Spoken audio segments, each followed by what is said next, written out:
My story began when I was 18, and it's been 3 years.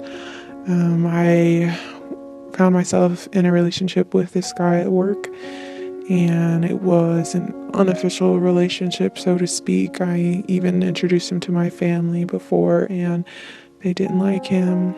Um, I had um, I had been going through a hard time because my parents were going through a bit of a rough patch, and they were always strict on me. So I thought, I could handle this. I don't have to get my whole family involved with this. And this guy who seemed really nice at first would bite my neck and leave bruises and pinch every part of my body to the point of extreme pain, and it would leave bruises and marks on my body. I would hide them so no one would see. And then one day he and I were driving in his car and trying to figure out where to go, what to do, and then he got really mad at me for some reason, and he was gonna take me home, and I was like, well, I don't want to go home. I want to,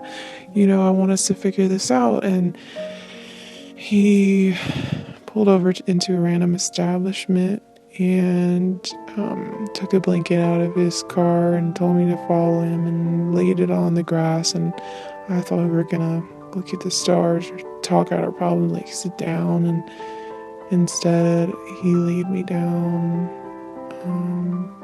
stroking me and almost raped me.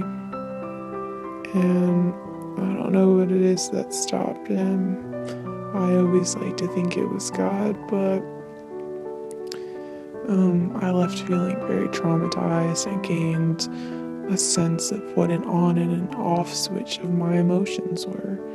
And I had turned them off. And after that, my last straw was on a different occasion when we were driving around in my car, and it's wintertime. I parked in a random establishment, and we got in my back seat, and I was just enjoying his hugs, and he was like, I want you to perform oral sex on me. And I had refused on that occasion and multiple occasions before that. And this time, he just wasn't having it, so he gripped my hair in his hand and pulled me down in the car and forced me to give him oral sex. And afterwards, he didn't want to admit that he was wrong. He didn't want to acknowledge the fact that I had said no, and something in me broke, and I left everything that he'd ever given me in a bag on his doorstep, and I never went back again.